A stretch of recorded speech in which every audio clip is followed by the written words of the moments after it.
¿Estás viendo un fantasma?, le pregunté, parado en la puerta de nuestra antigua casa, observando cómo el rostro de mi esposa Lisa palidecía por completo. La copa de champán se le resbaló de los dedos y se hizo añicos en el suelo de mármol que yo mismo había instalado 3 años atrás. El ruido resonó en la sala de estar llena de gente que no reconocía, todos elegantemente vestidos, todos celebrando algo. Lisa se tambaleó hacia atrás, llevándose la mano a la boca abierta en señal de sorpresa. ¿Y Nick? Nick, tú estás, ¿cómo es que estás aquí? Sonreí, ajustándome el traje de Armani que había comprado en Nueva York la semana anterior. Sorpresa, cariño. Me enteré de que estaban celebrando mi muerte.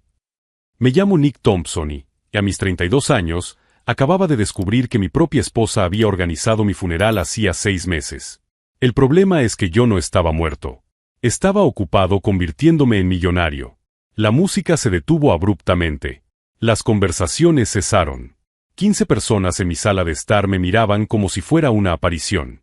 En la mesa del comedor, reconocí los platos que habíamos recibido como regalo de boda, ahora sirviendo canapés caros para una fiesta que claramente no era en mi honor. Pero el accidente, balbuceó Lisa, con las piernas temblando visiblemente. El camión, tu coche, encontraron sangre. Ah, sí. El accidente. Caminé tranquilamente hacia el centro de la sala, con las manos en los bolsillos, observando cada rostro presente. Es curioso cómo un accidente planeado puede salir mal, ¿no? Fue entonces cuando vi a mi hermano Derek en la esquina de la sala, tratando discretamente de esconderse detrás de una columna decorativa. Nuestras miradas se cruzaron y el pánico que vi en sus ojos confirmó todo lo que necesitaba saber. El plan había sido sencillo: matarme en la carretera rural, fingir que había sido un accidente y repartirse la herencia que acababa de recibir de mi tío Edward. 25 millones de dólares que pensaban que nunca descubriría. Lo que no sabían era que había sobrevivido. Más que eso, había pasado los últimos 6 meses investigando cada uno de sus movimientos, cada mentira, cada documento falsificado. Y ahora había vuelto no solo vivo, sino también preparado. Lisa se apoyó en la pared, respirando con dificultad. Nick, puedo explicarlo. No es lo que parece. No es lo que parece. Me reí, un sonido que hizo retroceder a varias personas. ¿Quieres decir que no es una fiesta para celebrar mi muerte y tu nueva vida con mi mejor amigo Tyler? Señalé al hombre alto y rubio que intentaba esconderse detrás de la barra. Tyler se quedó paralizado, con un martini a medio camino de la boca. El silencio en la sala era ensordecedor. Podía oír el tic-tac del reloj de pared, el mismo que Lisa siempre decía que odiaba y quería tirar. 6 meses, Lisa. 6 meses en los que pensasteis que estabais libres. Que podíais gastar mi dinero, vender mi empresa, vivir en mi casa como si yo nunca hubiera existido. Saqué un sobre del bolsillo interior de mi chaqueta. Pero hay una pequeña diferencia entre estar muerto y estar desaparecido. Una diferencia que les ha costado muy cara aprender. Lisa finalmente logró hablar. Su voz era un susurro desesperado. ¿Qué quieres? Sonreí de nuevo, pero esta vez no había nada de humor en ello. Justicia. Y está llegando más rápido de lo que imaginan. El sonido de las sirenas comenzó a resonar en la distancia, haciéndose más fuerte cada segundo. Tyler dejó caer el martini. Derek intentó correr hacia la puerta trasera. Lisa se derrumbó en el sofá, comprendiendo por fin que su nueva vida estaba a punto de terminar. Si te está gustando esta historia de giros inesperados y justicia, no olvides suscribirte al canal, porque no vas a creer cómo descubrí la verdad y cómo planeé mi regreso de entre los muertos. Pero primero, déjame contarte cómo empezó todo, aquella mañana de martes en la que recibí la llamada que cambiaría mi vida para siempre. 6 meses atrás, un jueves por la mañana, mi vida cambió por completo con una llamada del abogado de mi tío Edward. 25 millones de dólares. Una herencia que ni siquiera sabía que existía. Llamé a Lisa inmediatamente, sin poder controlar la emoción en mi voz. Cariño, no te lo vas a creer. El tío Edward me lo ha dejado todo. Somos ricos, Lisa. Nunca más tendremos que preocuparnos por el dinero. Al otro lado de la línea, se produjo un silencio extraño. Luego, su voz se escuchó controlada, casi fría. «Qué bien, Nick. Habla conmigo cuando llegues a casa, ¿de acuerdo?» Debería haber notado el tono. Debería haber notado que ella no estaba sorprendida. Lo que yo no sabía era que Lisa ya se había enterado de la herencia 2 semanas antes que yo. Trabajaba en la oficina de contabilidad que gestionaba los bienes del tío Edward y tenía acceso a los documentos. Tampoco sabía que ella y mi hermano Derek llevaban meses viéndose en secreto, planeando cómo deshacerse de mí. La conversación de esa noche fue una actuación perfecta. Lisa fingió estar emocionada, habló de nuestros planes, de cómo ese dinero cambiaría nuestras vidas. Mientras tanto, ya había transferido discretamente $15,000 de nuestra cuenta conjunta a una cuenta secreta. 2 días después, recibí una llamada urgente de ella. Nick, Derek ha llamado. Dice que tiene una emergencia y que necesita verte en la carretera rural cerca del lago.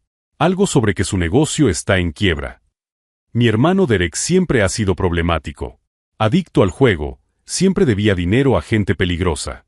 Si tenía problemas, yo tenía que ayudarle. Era mi hermano. Cogí mi camioneta y conduje hasta el lugar acordado. Era una carretera aislada, rodeada de un denso bosque. Derek estaba allí, pero no solo. Tyler, mi mejor amigo desde la escuela, estaba con él. Los dos parecían nerviosos. Nick, tío, gracias por venir, dijo Derek, acercándose. Mira, tengo que contarte algo. Es sobre Lisa. ¿Qué pasa con Lisa?, pregunté, empezando a sentir que algo iba mal. Te está engañando, tío, con Tyler. Derek señaló a nuestro amigo, que evitaba mi mirada. Lleva meses. Están planeando fugarse juntos en cuanto os divorciéis. Mi mundo se derrumbó. Tyler, el hombre que había sido padrino en mi boda, que cenaba en mi casa todos los domingos, al que consideraba un hermano. Eso es mentira, susurré, pero mi voz no tenía convicción. Tío, lo siento, dijo Tyler, mirándome por fin a los ojos. No quería que te enteraras así, pero Lisa y yo nos hemos enamorado. Ha sucedido de forma natural. El dolor fue físico, como si alguien me hubiera atravesado el pecho con una lanza al rojo vivo. 3 años de matrimonio, 15 años de amistad. Todo mentira. Y hay más, continuó Derek, con un tono extraño en la voz. Ella sabe lo de la herencia, Nick. Por eso quiere divorciarse ahora. Se llevará la mitad de todo. Fue entonces cuando me di cuenta. Derek no me estaba contando esto por bondad. Había algo más. ¿Qué queréis?, pregunté, con una voz más dura de lo que pretendía. Derek y Tyler intercambiaron miradas. Mira, tío, dijo Derek, sé que parece una locura, pero, ¿y si repartimos el dinero entre los 3? Tú, yo y Tyler. Dejemos a Lisa fuera. ¿Cómo pensáis hacerlo exactamente?, pregunté. Es sencillo, respondió Tyler. Tú sufres un accidente. Nada grave, solo lo suficiente para, no sé, amnesia temporal. Entonces nosotros nos hacemos cargo de tus bienes mientras te recuperas.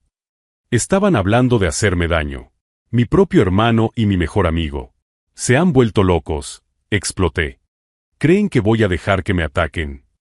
No es un ataque, Nick, dijo Derek, ahora con una sonrisa que nunca le había visto antes. Es un accidente inevitable. Fue entonces cuando vi el camión. Escondido entre los árboles, había un enorme camión negro. Al volante, un hombre que no conocía, con una gorra calada sobre la cara. Lo comprendí todo en un terrible segundo. No era un plan improvisado. Era una emboscada. Me habían llamado aquí para matarme. Tío, piénsalo bien, dijo Tyler, tratando de parecer razonable. Si mueres en un accidente, Lisa lo hereda todo. Pero si colaboras con nosotros, aún te quedas con una parte. Hablan en serio, susurré, retrocediendo hacia mi camioneta. Derek hizo una señal al hombre del camión. El motor rugió. Corrí. Salté a la camioneta y aceleré, oyendo el rugido del camión detrás de mí. La persecución duró 10 aterradores minutos por la sinuosa carretera. El camión era más rápido, más pesado. Golpeó la parte trasera de mi camioneta 3 veces, tratando de sacarme de la carretera. En el tercer golpe, perdí el control. La camioneta volcó 2 veces antes de chocar contra un enorme árbol. Recuerdo el cristal rompiéndose, el metal retorciéndose, el dolor explosivo en mi brazo derecho. Después, todo se volvió negro. Cuando desperté, estaba en una cama de hospital en Nashville, a 60 kilómetros de distancia. Un pescador me había encontrado inconsciente cerca de un arroyo, 3 horas después del accidente. Tenía el brazo roto y un corte profundo en la frente, pero estaba vivo. Lo más importante, pensaban que había muerto. La enfermera me dijo que ningún familiar había venido a buscarme, que mi identidad solo se confirmó 2 días después, a través de las huellas dactilares, y que, cuando llamaron a mi casa, nadie respondió. Fue entonces cuando lo comprendí. Lisa, Derek y Tyler pensaban que el plan había funcionado, que estaba muerto, y lo estaban celebrando. Pero yo no estaba muerto. Estaba enfadado. Y tenía 6 meses para planear mi resurrección. Ahora, de pie en mi antigua sala de estar, observando el terror en los rostros de las personas que más había amado en mi vida, sabía que cada segundo de esos 6 meses de planificación había valido la pena. El sonido de las sirenas se hacía cada vez más fuerte. Tyler había dejado caer el vaso y estaba tratando de esconderse detrás del sofá. Derek se había puesto tan pálido que parecía un fantasma. Pero Lisa me miraba con una mezcla de horror y algo más. Algo que parecía casi ¿admiración? ¿Cómo lo descubriste?, susurró. Sonreí y saqué mi teléfono del bolsillo. Ay, cariño.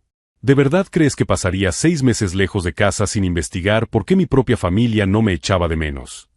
Toqué la pantalla. Inmediatamente, nuestra conversación de aquella terrible noche comenzó a sonar por los altavoces del móvil. La voz de Lisa, clara e inconfundible. ¿Estás seguro de que va a salir bien? ¿Y si sobrevive? Y la voz de Derek respondiendo, tranquila, hermanita. Ese camión se encargará de que no quede ni un hueso de él. El último rastro de color desapareció de su rostro. Las sirenas se detuvieron afuera. Las luces rojas y azules bailaban a través de las ventanas de la sala. Y aún no les había contado la mejor parte de mi plan de resurrección. El silencio que siguió a la grabación se rompió con el sonido de Derek vomitando detrás del sofá. El estrés finalmente había vencido a su estómago. Eso es falso, balbuceó Lisa, pero su voz no tenía convicción. Has editado esa grabación. Estás loco, Nick. El accidente te ha afectado a la cabeza. Los 2 policías entraron en la sala, con expresiones profesionales mientras evaluaban la escena. El oficial de más edad, un hombre canoso con aspecto de haberlo visto todo, se acercó a mí. Señor Thompson, soy el detective Martínez. Hemos recibido su llamada. Le entregué un grueso sobre que había preparado cuidadosamente. Detective, aquí tiene todas las pruebas. Grabaciones de audio, extractos bancarios, documentos médicos falsos, registros de llamadas telefónicas. Todo lo que necesitan para 3 cargos de intento de homicidio premeditado. Tyler, que había permanecido en silencio hasta entonces, finalmente estalló. Nick, tío, no lo entiendes. Lisa estaba embarazada. Estaba desesperada. Cállate, gritó Lisa, pero ya era demasiado tarde. ¿Embarazada?, repetí, sintiendo una nueva oleada de náuseas. ¿Embarazada de quién? La mirada de Derek al suelo fue respuesta suficiente. No era de Tyler. Era de mi propio hermano. Dios mío, susurré. Vosotros 3, ¿desde cuándo? Lisa finalmente se derrumbó. Se sentó pesadamente en el sofá, cubriéndose la cara con las manos. 2 años, Nick. Derek y yo. Empezó cuando tú siempre estabas trabajando, siempre ausente. Tyler lo descubrió y dijo que si no le dejábamos participar en los planes, te lo contaría todo. ¿Participar en los planes?, preguntó el detective Martínez, levantando una ceja. La herencia, murmuró Derek, alejándose por fin de la pared donde había vomitado. Sabíamos de la herencia antes que Nick. Lisa trabajaba en la contabilidad que gestiona los bienes del tío Edward. Ella me lo contó y nosotros pensaron en matarme por dinero. Terminé la frase por él. Mi propio hermano, mi esposa, mi mejor amigo. Lo que no sabían era que había pasado los últimos 6 meses no solo recuperándome físicamente, sino construyendo un caso legal a prueba de balas contra ellos. Y descubriendo secretos que convertirían sus vidas en un infierno. Durante mi muerte, utilicé una identidad falsa para infiltrarme en su círculo social.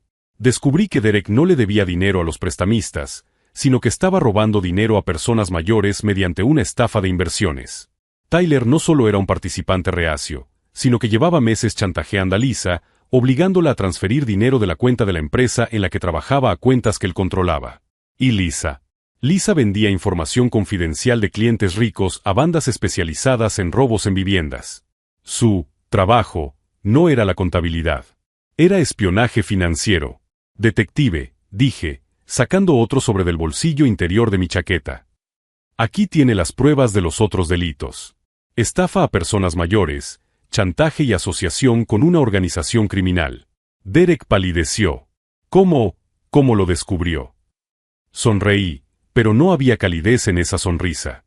Derek, ¿de verdad crees que pasaría 6 meses muerto sin investigar por qué nadie de mi familia me echaba de menos? Estaban tan ocupados gastando mi dinero y celebrando mi muerte que ni siquiera se dieron cuenta de que estaba siguiendo cada uno de sus movimientos. Saqué mi teléfono y les mostré una foto que había tomado 3 semanas antes, los 3 juntos en un restaurante caro, brindando con champán. La fecha de la foto era exactamente 6 meses después de mi funeral. Incluso hicieron un brindis, dije, ampliando la imagen, por deshacerse por fin de ese idiota de Nick. Lisa empezó a llorar, pero no eran lágrimas de arrepentimiento, eran lágrimas de rabia. No tienes derecho a juzgarnos, gritó. Eras un marido horrible. Siempre trabajando, siempre ignorándome. Me merecía ser feliz. ¿Y matar a tu marido era el camino hacia la felicidad?, preguntó el detective Martínez, con voz cargada de desprecio. Fue en ese momento cuando me di cuenta de algo que me hizo reír. Una risa alta y genuina que resonó en la sala. ¿Quieren saber qué es lo más gracioso de toda esta historia?, pregunté, mirando cada uno de los rostros aterrorizados. La herencia por la que mataron ya ni siquiera existe.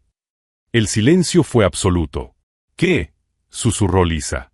En los últimos 6 meses, mientras gastaban los $15,000 que robaron de nuestra cuenta conjunta pensando que tenían acceso a los 25 millones, invertí cada centavo de la herencia real en bitcoins. Luego vendí todo en el momento álgido y reinvertí en una startup tecnológica que acaba de ser comprada por Apple. Hice una pausa para que la información calara. La herencia de 25 millones ahora vale 82 millones. Y está en una cuenta en las Islas Caimán a la que nunca podrán acceder, aunque no pasen los próximos 20 años en la cárcel. Derek cayó de rodillas. Tyler comenzó a hiperventilar. Lisa solo me miró con un odio tan puro que por un momento me recordó a la mujer de la que me enamoré hace años. Al menos ahora estaba mostrando una emoción real. El detective Martínez hizo una señal a su compañero, que comenzó a leer los derechos constitucionales mientras esposaba primero a Derek y luego a Tyler. Cuando llegó el turno de Lisa, se levantó con dignidad. Antes de extender los brazos para que le pusieran las esposas, me miró a los ojos por última vez. Te arrepentirás de esto, Nick. No sabes con quién te estás metiendo. Sonreí de nuevo. Querida, sé exactamente con quién me estoy metiendo. La pregunta es, ¿lo sabéis vosotros? Mientras se la llevaban fuera de la casa, me volví hacia el detective Martínez. Hay algo más que tengo que contarle. Sobre el dinero que robaron a los ancianos y sobre sus conexiones con una red criminal más amplia. Los ojos del detective se iluminaron. Te escucho. Bueno, dije, ajustándome la corbata. Esto va a requerir un poco más de tiempo. Y probablemente unas cuantas tazas de café bien fuerte. Porque lo que he descubierto sobre esta ciudad en los últimos 6 meses, les hará replantearse a cuántas personas conocen realmente.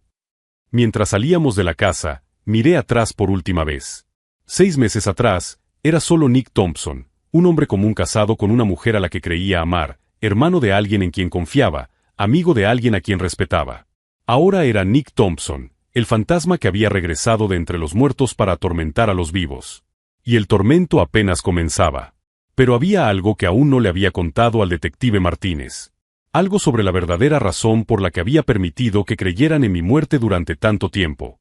Y sobre lo que había descubierto mientras investigaba a mi propia familia.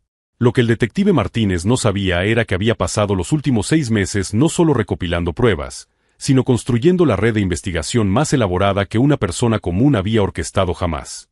Todo comenzó en el hospital de Nashville. Cuando desperté 3 días después del accidente, con amnesia parcial y sin documentos, los médicos me registraron como John Smith, un nombre temporal hasta que se confirmara mi identidad. Pero cuando finalmente recuperé la memoria y supe que mi familia no me había buscado, tomé una decisión que lo cambiaría todo. Mantuve la identidad falsa. Durante 6 semanas, mientras me recuperaba físicamente, aproveché el tiempo para aprender sobre investigación privada, contabilidad forense y análisis de datos financieros. La biblioteca del hospital tenía internet gratuito y pasaba 18 horas al día estudiando. El primer paso fue averiguar si realmente me habían dado por muerto. Creé perfiles falsos en las redes sociales y empecé a observar. Derek publicó una foto en el cementerio 3 días después del accidente, con la leyenda, «Echaré de menos a mi hermano». Lisa cambió su estado sentimental a «viuda» esa misma semana. No solo pensaban que estaba muerto, lo estaban celebrando. Fue entonces cuando decidí que mi muerte sería permanente. Para ellos. Usando documentos falsos que compré en la dark web, establecí una nueva identidad, Michael Torres, asesor financiero. Alquilé un pequeño apartamento en Atlanta y comencé mi nueva vida como espía de mi propia familia. El primer mes lo dediqué a establecer vigilancia. Instalé microcámaras en la casa que yo mismo había comprado, dispositivos que Derek nunca sospecharía que existían porque los había escondido durante la construcción. Intercepté el teléfono de Lisa mediante una aplicación espía que instalé de forma remota. Contraté a un detective privado para que siguiera a Tyler. Pero lo que descubrí fue mucho peor que una simple conspiración para matarme. Derek no solo estaba malgastando dinero en juegos. Estaba llevando a cabo una estafa piramidal contra los jubilados de nuestra ciudad. Utilizando el encanto heredado de nuestra familia y su aspecto confiable, convencí a los ancianos para que invirtieran los ahorros de toda su vida en un fondo de inversión exclusivo que no existía. La lista de víctimas me hizo sentir físicamente enfermo. La señora Martínez, que había perdido su casa. El señor Peterson, que ahora vivía con su hija porque Derek le había robado su plan de jubilación. 15 familias destruidas para financiar el lujoso estilo de vida que Derek mantenía. Tyler estaba aún más metido en el fango. No solo era el amante de Lisa, sino también el cerebro detrás de una operación de chantaje dirigida a las esposas ricas de ejecutivos. El plan era sencillo. Tyler seducía a las mujeres, grababa encuentros íntimos sin su consentimiento y luego les extorsionaba con dinero bajo la amenaza de mostrar las grabaciones a sus maridos. Lisa proporcionaba los objetivos a través de los registros financieros a los que tenía acceso en el trabajo. Y lo peor, yo no era el primer marido al que habían intentado matar. Encontré registros de otros 2 hombres en los últimos 5 años. Ambos habían muerto en accidentes de coche, después de descubrir grandes sumas de dinero. Ambos estaban casados con mujeres que trabajaban en la misma empresa de contabilidad que Lisa. Mi esposa no solo era una asesina. Era una asesina en serie. Fue en ese momento cuando me di cuenta de que mi venganza no podía ser solo personal. Tenía que ser completa. Durante el tercer mes, comencé a entablar relaciones con las víctimas. Como Michael Torres, ofrecí asesoramiento financiero gratuito a las personas mayores a las que Derek había robado. Me gané su confianza, documenté cada transacción fraudulenta, cada promesa incumplida. Al mismo tiempo, me puse en contacto con las esposas a las que Tyler estaba chantajeando. Utilizando la información que intercepté de las conversaciones telefónicas, creé situaciones en las que podía ofrecer ayuda anónima. Poco a poco, formé un grupo de 15 mujeres dispuestas a testificar contra él. El cuarto mes lo dediqué a investigar los otros asesinatos. Trabajé con detectives privados de otras ciudades, revisamos las pruebas de la escena del crimen y encontramos patrones que la policía había pasado por alto. Descubrimos que Lisa había utilizado la misma técnica en todos los casos, un sutil sabotaje de los frenos combinado con accidentes accidentales en carreteras aisladas. Si alguna vez has pasado por una situación en la que has descubierto que las personas más cercanas a ti estaban conspirando contra ti, comprenderás la ira fría que se apoderó de cada célula de mi cuerpo. Pero no olvides suscribirte al canal, porque lo que hice con esa ira fue convertirla en el arma más poderosa que jamás he utilizado. Durante el quinto mes, comencé a implementar la fase más arriesgada del plan, manipular su comportamiento a distancia. Utilizando la información que había recopilado, comencé a sembrar la semilla de la paranoia entre ellos. Envié cartas anónimas a Derek sugiriendo que Tyler estaba planeando traicionarlo. Dejé pruebas falsas para que Tyler las encontrara, sugiriendo que Lisa estaba considerando entregarlo a la policía. Creé tensión entre Lisa y Derek sembrando dudas sobre la lealtad del uno hacia el otro. El resultado fue exactamente el que esperaba. Empezaron a cometer errores. Errores que crearían pruebas aún más incriminatorias. Derek, paranoico ante la posibilidad de ser traicionado, comenzó a grabar conversaciones con Tyler sin que éste lo supiera. Tyler, nervioso ante la posibilidad de ser abandonado por Lisa, comenzó a hacer copias de seguridad de todas las grabaciones de chantaje como seguro de vida. Lisa, temiendo que ambos pudieran traicionarla, comenzó a documentar meticulosamente todas las transacciones financieras ilegales.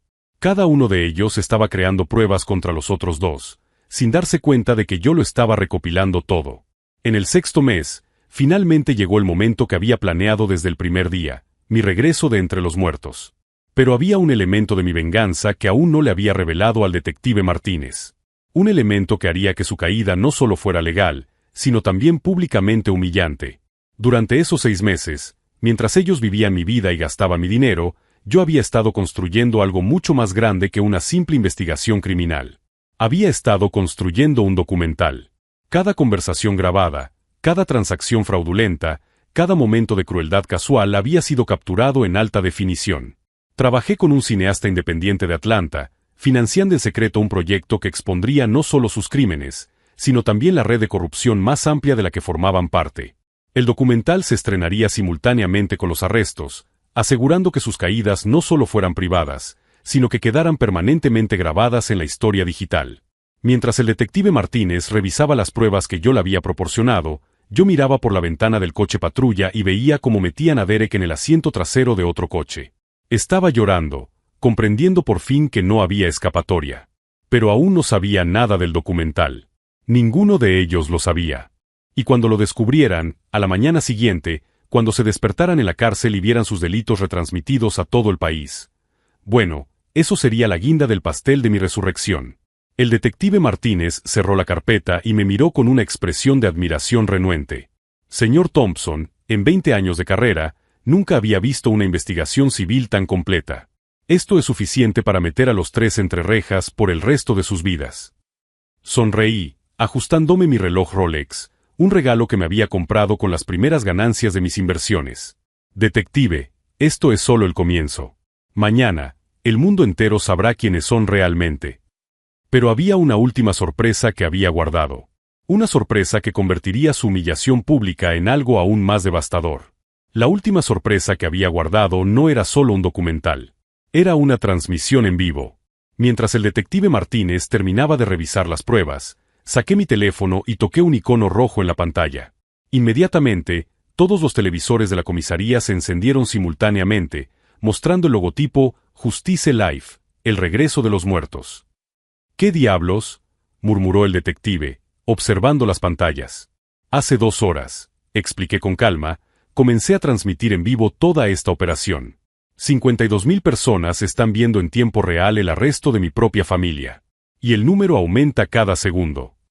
En las pantallas podíamos ver diferentes ángulos. Derek siendo subido al coche patrulla, Tyler intentando ocultar su rostro a las cámaras, Lisa siendo esposada mientras gritaba que todo era mentira. Cada momento estaba siendo grabado y transmitido al mundo entero. Pero eso era solo el principio. Detective, continué, lo que usted no sabe es que durante estos 6 meses no solo estaba recopilando pruebas contra ellos 3. Estaba desmantelando toda una red criminal. Saqué otro sobre, mucho más grueso que los anteriores. Lisa no solo estaba matando a maridos ricos de forma aislada. Formaba parte de una trama mucho mayor. Una organización que opera en 8 estados, conectando a contables corruptos, investigadores privados deshonestos e incluso jueces sobornados. El rostro del detective Martínez palideció. ¿De cuántas víctimas estamos hablando? 43 asesinatos confirmados en los últimos 10 años. Todos ellos hombres que habían recibido herencias importantes o ganancias inesperadas. Todos muertos en accidentes, oportunos después de que sus esposas descubrieran el dinero. Mientras hablaba, mi teléfono comenzó a sonar sin cesar. Llamadas del FBI, de los medios de comunicación nacionales, de abogados ofreciendo sus servicios. La historia se estaba extendiendo como la pólvora. Pero la verdadera bomba aún estaba por llegar. Y mi hermano Derek, continué, observando a través de la ventana mientras lo subían al coche de la policía. Su estafa Ponzi no era amateur. Estaba financiada por una red de lavado de dinero que conecta a los cárteles mexicanos con empresas ficticias en Delaware. Los 15 ancianos a los que robó eran solo la punta del iceberg. El detective Martínez soltó el bolígrafo que sostenía. Señor Thompson, me está diciendo que su familia estaba involucrada con los cárteles de la droga. No solo involucrada. Derek era uno de los principales operadores de la costa este. Y Tyler. Sonrió fríamente. Tyler no solo chantajeaba a las esposas de los ejecutivos. Fotografiaba y filmaba a las esposas de senadores, jueces federales y directores generales de multinacionales. material que se utilizaba para chantajes políticos a escala nacional. En ese momento sonó mi teléfono con una llamada que llevaba semanas esperando. El número tenía el código de área de Washington, D.C. Señor Thompson. La voz al otro lado era formal, oficial. Soy el agente especial Davidson, del FBI. Tenemos que hablar. Inmediatamente. Sonreí al detective Martínez. Detective, parece que nuestra pequeña operación local acaba de convertirse en una investigación federal. Pero había un último giro que ni siquiera el FBI esperaba. Durante los 6 meses de mi muerte, no solo había recopilado pruebas. Me había infiltrado en la organización. Como Michael Torres, el asesor financiero, conseguí acceso a documentos que mostraban el verdadero alcance de la operación. Y descubrí algo que haría que toda esta red se derrumbara como un castillo de naipes. Agente Davidson, dije por teléfono, poniéndolo en altavoz para que el detective pudiera escuchar. Antes de que nos veamos, hay algo que debes saber. La operación que coordinaba mi familia tenía protección interna en el propio FBI. El silencio al otro lado de la línea fue ensordecedor. ¿Qué está diciendo exactamente, señor Thompson? Saqué una carpeta roja, la última que había guardado.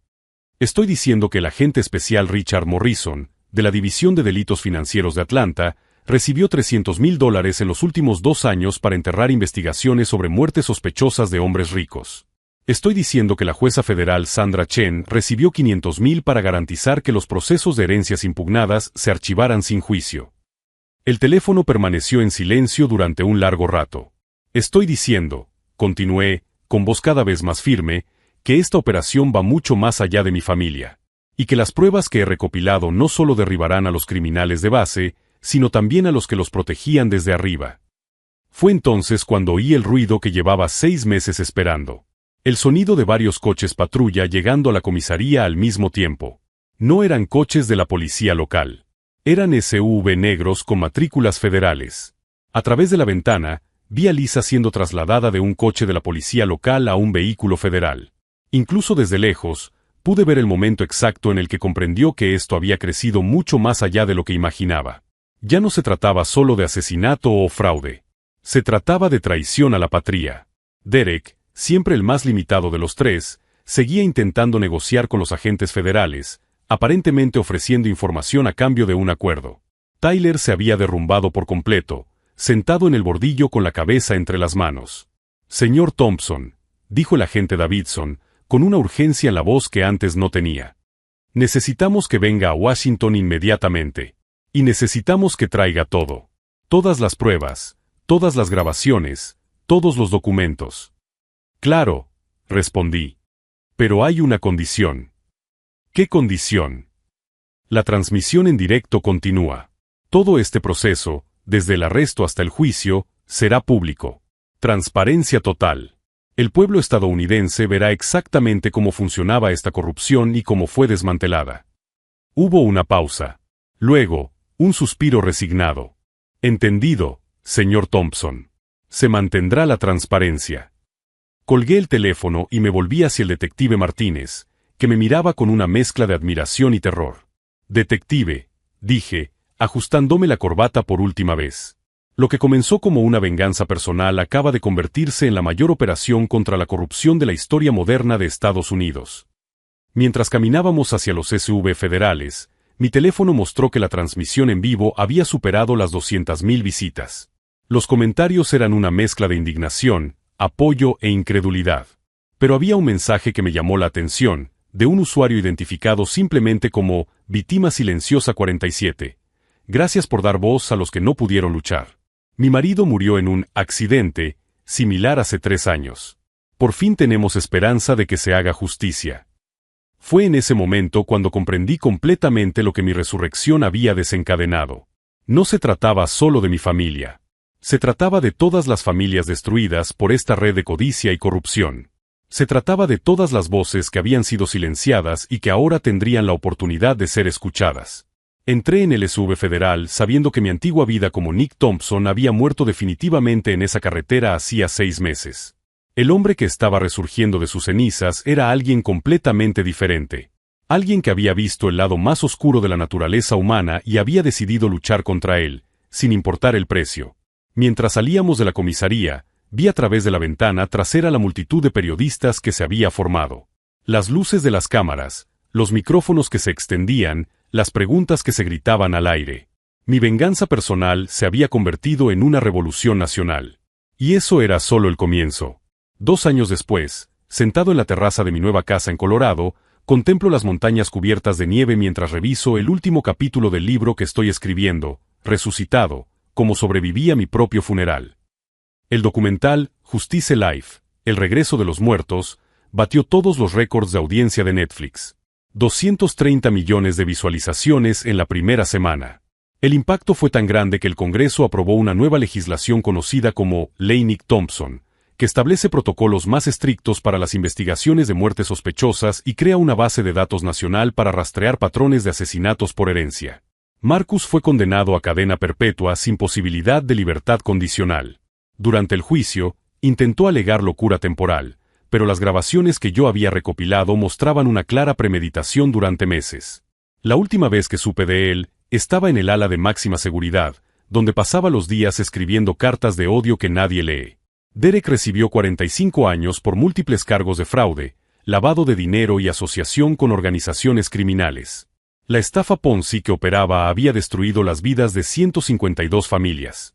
Durante su sentencia, finalmente confesó que siempre había envidiado mi éxito y que la herencia solo fue la excusa final para hacer lo que siempre había querido, destruirme. Está cumpliendo su condena en una prisión federal en Texas, donde trabaja en la cocina por $2 la hora. Tyler fue condenado a 25 años por chantaje, extorsión y conspiración.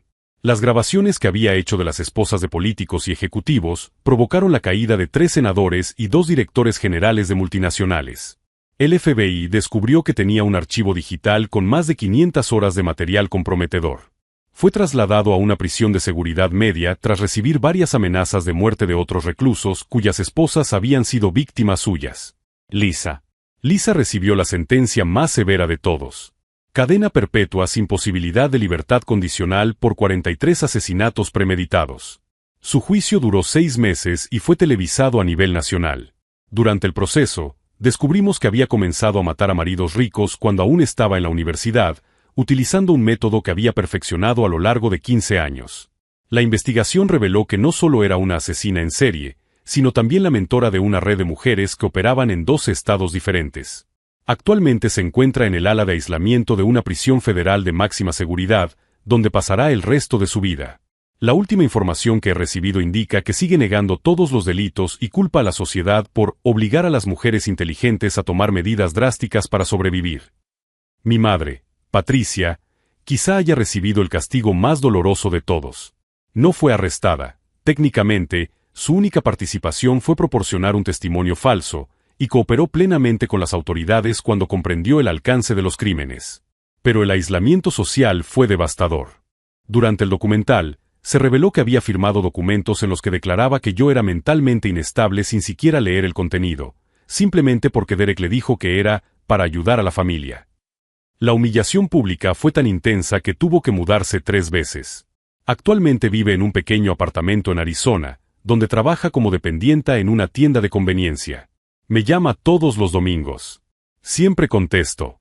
Nuestras conversaciones son breves, educadas, pero cargadas de una tristeza que nunca se curará del todo.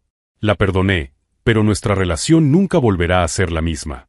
Algunas heridas cicatrizan, pero dejan marcas permanentes. El dinero. Bueno, los 82 millones se convirtieron en una fortuna aún mayor gracias a inversiones cuidadosas. Pero descubrí que la riqueza sin propósito es solo una prisión dorada más bonita. Utilicé 20 millones para crear la Fundación Voces Silenciadas, que ofrece apoyo legal gratuito a personas cuyas familias han intentado declararlas mentalmente incompetentes para robarle sus herencias. Ya hemos ayudado a más de 300 personas a recuperar sus vidas y sus bienes. Otros 15 millones financian un programa nacional de protección de testigos en casos de violencia doméstica financiera. Descubrí que mi caso no era único. Hay miles de personas que son sistemáticamente robadas y manipuladas por familiares codiciosos. El resto. Bueno, descubrí que el dinero es una herramienta poderosa cuando se utiliza para construir en lugar de destruir. Compré la antigua empresa en la que trabajaba Lisa y la convertí en una consultoría de seguridad financiera que enseña a las personas a proteger sus bienes contra los fraudes familiares. La ironía no pasó desapercibida. El lugar donde ella planeaba mi muerte ahora salva vidas financieras todos los días.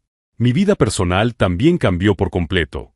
Conocí a Sara, una abogada que trabaja con víctimas de violencia doméstica, durante una conferencia sobre delitos financieros. Ella no conocía mi historia cuando nos conocimos, solo me veía como Nick, el conferencista que hablaba sobre resiliencia y reconstrucción. Nos casamos el año pasado, en una ceremonia sencilla en las montañas, rodeados solo de personas a las que realmente queremos y que nos quieren. No hay miedo, no hay desconfianza, solo la paz que proviene de construir algo verdadero sobre cimientos sólidos.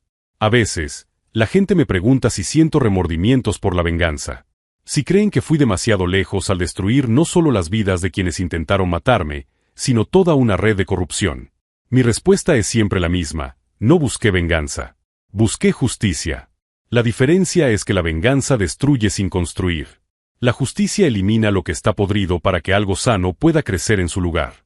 Cada persona que fue arrestada mereció su sentencia por los delitos que cometió, no solo contra mí, sino contra docenas de otras víctimas. Cada institución que fue expuesta y reformada ahora funciona mejor y protege a más personas.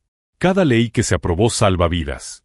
Mi resurrección de entre los muertos no solo se trató de demostrar que estaba vivo. Se trataba de garantizar que las personas a las que mataron no murieran en vano y que las personas que aún no habían sido atacadas estuvieran protegidas. La lección más importante que aprendí no fue sobre la venganza o la justicia. Fue sobre el poder transformador de la verdad. Durante 6 meses, viví en la sombra, recopilando datos, documentando delitos, construyendo un caso irrefutable. La verdad, cuando finalmente se reveló, no solo me liberó a mí, sino a cientos de personas que estaban atrapadas en los mismos ciclos de abuso y manipulación. Hoy, cuando me despierto cada mañana en esta casa que construí con dinero honesto, en una relación basada en la confianza genuina, rodeado de personas que me conocen por completo y me aman de todos modos, sé que la mayor venganza que logré no fue su caída. Fue mi propia resurrección.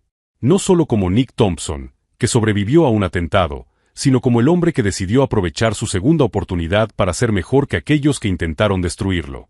Si alguna vez has sufrido traición, manipulación o tu vida ha dado un vuelco por culpa de personas que deberían protegerte, recuerda, pueden intentar enterrarte, pero no saben que eres una semilla.